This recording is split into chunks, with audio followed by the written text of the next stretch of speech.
Shalom अलैकुम, मैं हूँ मुख्तार मीम शिलो और हम आपको अपनी खसूसी बाइबल क्लास मसाहत तुरात में खुश आमदीद कहते हैं। पिछली बार हम बात कर रहे थे कि बुज़ुर्ग नूह ने एक अंगूरों का बाग लगाया और उसने अपने पाकिस्तान की मैर पी और उसे नशा आया और वो अपने डेरे पर बराहना हो गया। और फिर क्या मामला हुए और फिर अगले अल्फाज आए जो हम दोबारा पढ़ते हैं। नूह ने नबूवत की, यानी 23 आयत से अगला जो वाक़या है वो इस तरह से है। जब नूह अपनी मै के नशे से होश में आया तो जो उसके छोटे बेटे ने उसके साथ किया था उसे मालूम हुआ। क्या किया था अभी हमने डिस्कस किया। और उसने कहा कनान मलाऊन हो, वो अपने भाइयों का गुलाम होगा, ये नहीं कि होगा। फिर कहा खुदावन सेम का खुदा मुबारक हो और कनान सेम का गुलाम हो। खुदा याफुत को फैलाए कि वो सेम के डेरों में बसे और कनान उसका गुलाम हो। बाइबल की ये दूसरी नज़म है। पहली नज़म आदम ने अपनी बीवी के बारे में कही थी। वैसे तो पहली नज़म पैदाइश की किताब का जो पहला बाब है तख्लीक के बारे में वो है, लेकिन फिर अगर हम आगे बात करते हैं इंसानों के लिए तो पहली नज़म आदम ने अपनी बीवी के लिए कही थी और ये दूसरी नज़म है। और मैं फिर यहाँ दोहरा दूँ, पहले भी शायद एक बार मैंने कहा कि बाइबल के जो नबी हैं जब कोई बात करते हैं, जब कोई नबूवत करते हैं तो वो नज़म में करते हैं, ठीक है। और ये इस तरह से आप कह सकते हैं नूह पहला नबी था। कई लोग वैसे आदम को भी नबी कहते हैं, लेकिन मेरी दानिश में ये पहला शख्स है खुदा का रास्तबाज बंदा जो नबी था। और यहाँ पर उसने पोइट्री में, शायरी में नबूवत की। तो दूसरी नज़म है और दुनिया में पहली बार लानत का जिक्र किया गया इस तरह से किसी इंसान की तरफ से। वैसे तो आदम के गुनाह के बाद, कायन के गुनाह के बाद ज़मीन लानती हुई, आदम की वजह से ज़मीन लानती हुई और ज़मीन की वजह से कायन लानती हो गया। और दोनों को कंपेयर करें तो तूफान से पहले वाली जो ज़मीन थी कायन उसकी वजह से लानती हुआ। अब ज़मीन अच्छी है पर ये अपनी तरफ से खुद ही लानती हो गया, क्योंकि कुर्बानी चढ़ाई गई थी ना ज़मीन के लिए। तो ज़मीन तो अच्छी थी, खुदा ने वादा भी किया कि दोबारा मैं ऐसा कुछ नहीं करने वाला जो तुम्हारे साथ अभी सख्ती से मैं पेश आया, पर वो अपनी ही बातों में फंस गया और लानती हो गया। तो पैदाइश की किताब में अगली बात जो है वो ये कि पहली बार हमें एक और नई बात पढ़ने को मिलती है, वो ये कि दुनिया में पहला जो निज़ाम था, मुआशरती निज़ाम, वो पिदराना निज़ाम था, ठीक है जी। मादरी निज़ाम नहीं था कि घर का सरबराह बाप होता था, माँ नहीं होती थी। और थ्रू और सारी बाइबल को पढ़ें तो बाइबल का सारा निज़ाम जो है पिदराना निज़ाम ही है, ठीक है। हम ये नहीं कहते कि खुदा माँ की तरह, खुदा बाप की तरह ही। और ये जो माँ को प्रोमिनेंट करने का जो सफ़र है ये बाइबल का नहीं है, दूसरों का है।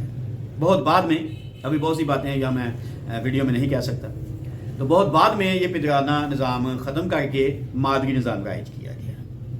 आज भी जिन ख़ानदानों में औरत फैसले करती है वो ख़ानदान बर्बाद हो जाता है। तो पिदराना निज़ाम की ये पहली मिसाल भी है। और जो कुछ पिदराना निज़ाम की तरफ से कहा गया, एक बाप ने जो कुछ बोला वो बाद में पूरा भी हो गया।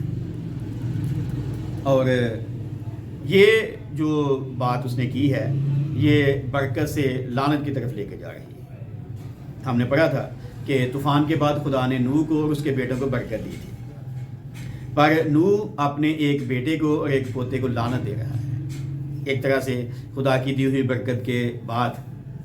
और ज़रूर खुदा जानता है कि क्यों ये कर रहा है, कोई भी बाप तो ऐसा नहीं करता, ठीक है। और ये लानत बाद में पूरी भी हो गई थी। कुछ लोग मैंने पढ़ा वो कहते हैं जी कि खुदा के इख्तियार में होता है बरकत देना लानत देना, इंसान के इख्तियार में तो नहीं होता। तो बाइबल कहती है कि जब खुदा लानत देता है किसी के कहे हुए अल्फाज के मुताबिक तो इसका मतलब है कि खुदा भी उस शख्स के अल्फाज से इत्तफाक करता है। वो शख्स होता ही इस लायक है कि खुदा कहता है ओके ठीक कर देते हैं। और बनी इस्राइल जब मुल्क मिस्र से निकल कर कनान पहुँचे तो मिस्र की गुलामी के 430 साल बाद खुदा ने नूह की बातों की दाद रखी और ये बात पूरी हो गई थी। आइए देखते हैं यशूआ की किताब उसका 3 बाब उसकी 9 से 11 आयत। बाइबल आयत खोलिएगा। लिखा है, यशूआ ने बनी इसराइल से कहा कि पास आकर खुदावंद अपने खुदा यहोवा एलोहेकम की बातें सुनो।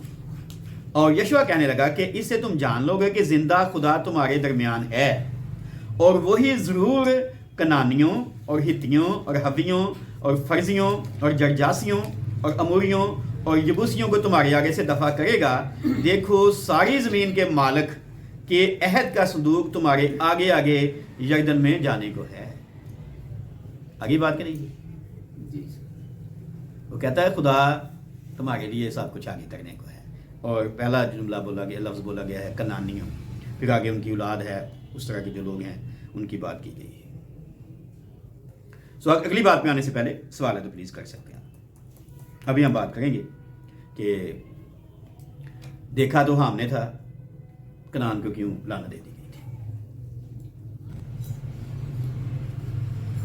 सो अगली बात में हम आए हैं कनान पर जो लानत की गई है। और क्या कहा गया शुरू में उस नज़म के, कनान मलाऊन। सबसे पहले ये है गुलामी बाद की बात है, मलाऊन। और बाइबल कहती है मलाऊन है वो आदमी जो इंसान पर भरोसा करता है, खुदा पर नहीं करता।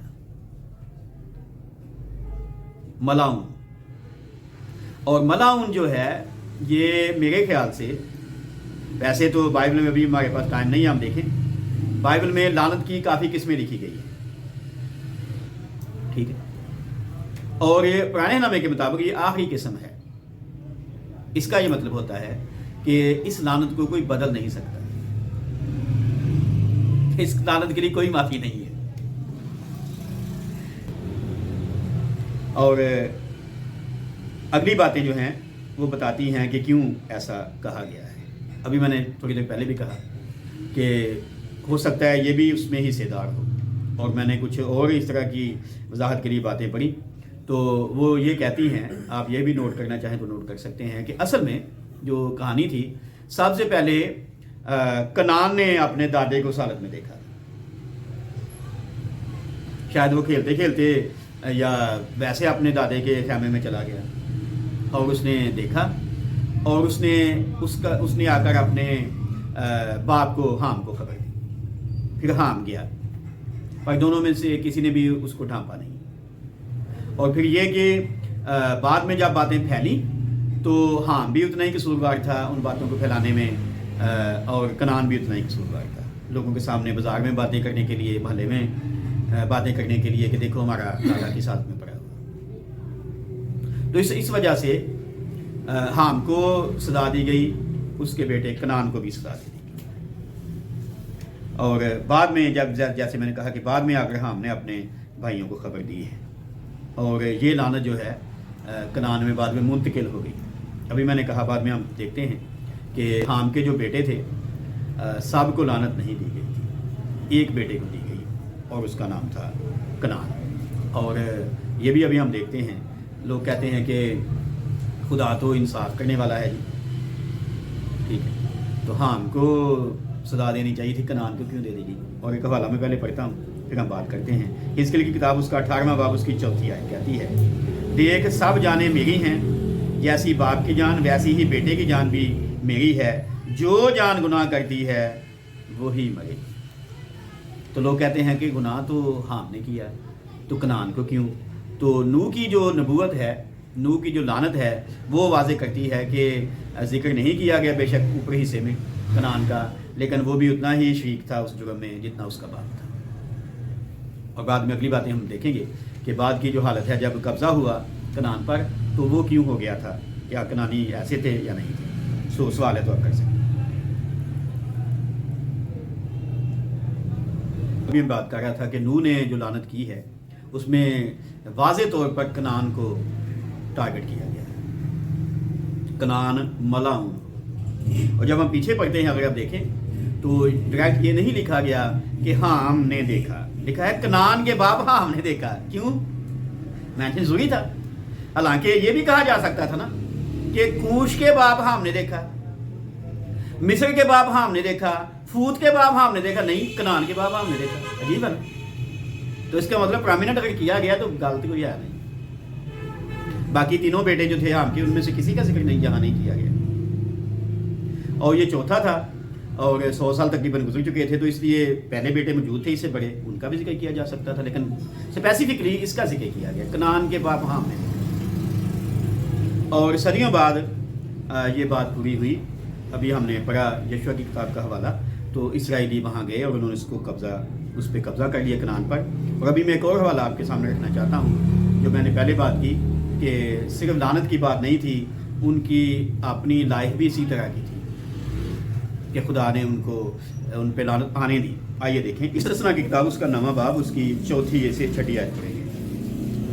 یہ وہ وقت ہے جب خدا ان کو ملک موت میں لے آیا ہے، اور خدا انہیں یاد دلا رہا ہے کہ تم اس لیے ملک کے وارث نہیں ہو گئے کہ تم بڑے اچھے تھے، بلکہ اس لیے ہو گئے ہو کہ جو یہاں پہلے تھے وہ تم سے زیادہ برے تھے، اس لیے تمہیں موقع دے دیا گیا ہے. تو لکھا ہے یہاں 4 آیت میں، اور جب خداوند تیرا خدا ان کو تیرے آگے سے نکال چکے تو اپنے دل میں یہ نہ کہنا کہ میری صداقت کے سبب سے خداوند مجھے اس ملک پر قبضہ کرنے کو یہاں لایا، کیونکہ فی الواقع ان کی شرارت کے سبب سے خداوند ان قوموں کو تیرے آگے سے نکالتا ہے. تو اپنی صداقت یا اپنے دل کی راستی کے سبب سے اس ملک پر قبضہ کرنے کو نہیں جا رہا ہے، بلکہ خداوند تیرا خدا ان قوموں کی شرارت کے باعث ان کو تیرے آگے سے خارج کرتا ہے، تاکہ یوں وہ اس وعدے کو جس کی قسم اس نے تیرے باپ دادا ابراہم اور اسحاق اور یعقوب سے کھائی پورا کرے. غرض تو سمجھ لے کہ خداوند تیرا خدا تیری صداقت کے سبب سے یہ اچھا ملک تجھے قبضہ کرنے کے لیے نہیں دے رہا ہے، کیونکہ تو ایک گردن کش قوم ہے. کنی سک گل ہوئی نہیں، گردن کش قوم نو ملک مل گیا سی کنعان، تو اس لیے مل گیا کہ جن کو نکالا جا رہا ہے وہ اس سے زیادہ گردن کش تھے. واضح. تو کنعانیوں کے بارے میں ہم پچھلی بھی ایک کلاس میں بات کر رہے تھے کہ جب ایک شخص ہے اس نے ماہر سارے قدیمہ کھدائی کی، تو اس نے دیکھا کہ مرتبانوں میں چھوٹے بچوں کی ہڈیاں انہیں ملی تھی جنہیں دیوتا کے نام پہ قربان کر دیا گیا تھا. اور یہ بھی ہم نے پڑھا کہ خدا نے انہیں کہا تم اب کوئی ایسی شرارت نہ کرنا کہ جن قوموں کو نکالا جا رہا ہے ان کو ملک اگل رہا ہے ان کی بدی کی وجہ سے. سو ایک تو لعنت ہو گئی نوح کی طرف سے، اور دوسری کہ ان کی روش ہی ایسی تھی. اب آپ یہاں سے اندازہ لگا لیں، باقی باتیں تو بہت بعد میں آئیں گی، کہ ایک پوتا یا ایک بیٹا اپنے باپ کو اس حالت میں دیکھتا ہے، اسے ڈھانپنے کی بجائے اس کا مذاق اڑاتا ہے، تو کیسی قوم ہوگی، اخلاق کیسا ہوگا؟ بولیں خطرناک. اور پھر بات آگے بڑھتی گئی، اور ساری زندگی آپ دیکھیں جب ہم اسرائیل کی تاریخ کو پڑھتے ہیں تو اسرائیل کی کنعانیوں کے ساتھ کشمکش ہے، اور آج تک ہے. ابھی میں بتاؤں گا جو ان کے ملک ہمسایہ کیسے ہیں، تو آپ یقین میری بات سے اتفاق کریں. جی سوال ہے تو کر سکتے ہیں. ابھی ہم اس لعنت کے دوسرے پہلو کو دیکھیں گے. جی اس لعنت کا دوسرا پہلو ہے کہ بہت سے پچھلی صدیوں میں متعصب لوگ جو تھے وہ کہتے تھے کہ کنعان کو جو سزا دی گئی وہ یہ تھی کہ سزا کے بعد ان کے لوگ کالے پیدا ہونے شروع ہو گئے تھے. اور بعد میں انگریزوں نے، آپ کو پتا تاریخ میں، کہ بہت سے سیاہ فام لوگوں کو غلام بنایا. تو انگریزوں نے اس لیے ان کو سیاہ فاموں کو غلام بنایا کہ انگریز ان کو غلام بنانا اپنا پیدائشی حق سمجھتے تھے کہ تسی تے غلام ہی جی تہانوں تے لعنت ملی. تو کیا یہ بات کنعان پر اس کی نسل پر فٹ آتی ہے یا نہیں، یہ ہم ابھی بائبل میں سے دیکھنے کی کوشش کریں کہ سیاہ فام لوگ جو افریقہ میں ہیں، باقی جگہوں پہ ہیں، وہ کیا کنعان کی نسل سے ہیں یا نہیں. اور تاریخ کے مطابق اس کے جو بیٹے تھے کوش اور مصر اور فوت، یہ نسل جو ہے یہ ایتھوپیا، مصر اور لیبیا میں آباد ہوئی. ابھی ہم اس کی تفصیل میں نہیں جا رہے، ہم کنعان کی بات کریں گے. لیکن یہ 3 ہیں، چوتھے کا یہاں ذکر نہیں آتا. چوتھے کے ذکر کے بارے میں بائبل کہتی ہے، آئیے دیکھیں. پیدائش کی کتاب اس کا 10واں باب اس کی 15ویں سے 19ویں آیت میں لکھا ہے کنعان کے بارے میں کہ کنعان کی اولاد کہاں تک پہنچی، کہاں منتقل ہوئی، کہاں بود و بش کرتی رہی، ان کی حد کہاں تک تھی۔ اور یہاں لکھا ہے بائبل میں، اور کنعان سے سیدا جو اس کا پلوٹا تھا، اور ہت اور یبوسی اور اموری اور جرجاسی اور حوی اور ارکی اور سینی اور ارواتی اور سماری اور حماتی پیدا ہوئے۔ ابھی ہم نے پچھلے حوالے میں ان جرجاسیوں کا، اموریوں کا ذکر پڑا، ہتھیوں کا ذکر پڑا، کنانیوں کا ذکر پڑا، تو جن پر قبضہ کیا تھا اسرائیل نے وہ سارے اسی کی اولاد میں سے تھے۔ اگلی بات یہاں پر لکھی ہے حماتی پیدا ہوئے اور بعد میں کنانی قبیلے پھیل گئے، اور کنانیوں کی حد یہ ہے سیدا سے غزہ تک جو جرار کے راستے پر ہے، پھر وہاں سے لسا تک جو سدوم اور عمورہ اور ادما اور زبیام کی راہ پر ہے۔ سو یہ آگے اولاد لکھی گئی اور ان کی حد لکھی گئی، اور یہ جو علاقہ ہے حد بندی جو ہے یہ افریقہ میں نہیں ہے، یہ کہاں ہے؟ مشرق وسطیٰ میں، مشرق کے قریب، اور لہٰذا کنعان کی نسل لعنت کے بعد سیاہ فام نہ ہوئی تھی، اور نہ ہی انہوں نے افریقہ میں بود و باش کی اور غلام بنے، بلکہ یہ موجودہ اسرائیل میں بھی ان کے ہمسایوں کے طور پر آج بھی موجود ہے۔ اور یہ نسل کو آج کل کیا کہتے ہیں جی؟ لبنان، اردن اور شام۔ تو آج بھی ٹسل جاری ہے جی، ہے کہ نہیں؟ ہاں، تو جیسے ہم نے پہلے پڑھا کہ کوش، مصر اور فوت یہ دوسرے جو افریقہ میں ہیں، پر کنعان جو ہے اس کی نسل کے جو لوگ ہیں آج کل لبنان میں، اردن میں اور شام میں آباد ہیں، اور کاشم کا ہی جاری ہے اور رہے گی، ہمیشہ ہی رہے گی، اس کو بدل نہیں سکتے، نہ ہی ہم ان کے لیے دعائیں خیر کر سکتے ہیں جو اسرائیل کے خلاف، جو لعنت حام کے باپ نے حام کے بیٹے کو، اپنے پوتے کو دی تھی، جاری ہے۔ خدا سیم کا خدا مبارک ہو کہتا ہے، تو سیم کی نسل میں سے اسرائیلی ہیں، یہودی ہیں۔ یافت بھی مبارک ہو گیا، باقی جو ہیں خاص طور پر یہ چائنا، جاپان یا اس طرح کے لوگ ہیں، ابھی بعد میں کبھی ہم تفصیل میں جائیں گے کہ یہ کون ہے، لیکن ابھی ہم یہاں تک پہنچے اپنی کلاس میں کہ نوح نے لعنت کیا کی تھی، لعنت کس طرح سے آگے اثر انداز ہو گئی۔ تو اگلی کلاس میں ہم اس سے آگے چلیں گے کہ پھر کیا ہوا، کیونکہ بائبل کا اگلا بیان کہتا ہے کہ اس کے بعد طوفان کے بعد نوح 350 سال تک جیتا رہا، تو اس کے بعد اس نے وفات پائی۔ آگے ڈیٹیل نہیں لکھی گئی، تو ہم کوشش کریں گے، یہ ابھی یہاں تک جو بات ہوئی ہے یہ طوفان کے بعد تقریباً 100 سال کا واقعہ ہوا ہے، تو 350 سال کافی لمبا پیریڈ ہے۔ تو خدا کی مرضی ہوئی تو ہم کوشش کریں گے ان باتوں کی تفصیل میں جائیں کہ ان 350 سالوں میں کیا ہوا۔ جی سوال پلیز۔ جی میں بات کرنا چاہتا ہوں کہ جو لعنت نوح نے اپنے بیٹے یا پوتے کو دی، وہ صرف اس کے رنگ اور یا نسل پہ ہی رہ گئی، کہ ان کی اولاد آگے بڑھتی گئی؟ نہیں رنگ نسل تو میں نے کہا وہ نہیں ہوا، یعنی لعنت کی وجہ سے نسل کالی نہیں، وہ اور لوگ تھے، یہ میں نے پہلے واضح کر لیا، اس لیے کنعان کالا نہیں تھا۔ لبنان والے کالے دیکھیں، شام والے اردن والے کالے نہیں کالے، تو رنگ نسل پہ اثر نہیں ہوا لعنت کا، باقی باتوں پہ اثر ہوا، ان کے اخلاق پر، باقی باتوں پر اثر ہوا، رنگ پہ نسل اثر نہیں ہوا۔ تو میں نے اس لیے واضح کرنے کی کوشش کی کہ ہم اس وجہ سے کہیں کہ کالے ہیں کہ لعنت کی وجہ سے کالے نہیں ہیں، کہ آج جو کالے ہیں تو ہم ان کو کہیں گے اس وجہ سے ایسے نہیں ہیں، بلکہ کالوں کو لعنت نہیں دی گئی، کالوں کو لعنت نہیں دی گئی، ہاں جی وہ ویسے ہی کالے ہیں، لعنت کے بغیر ہی کالے ہیں جی ٹھیک ہے۔ ہاں جی اور کوئی بات سوال پلیز، اگر سوال نہیں تو ہم دعا کرتے ہیں۔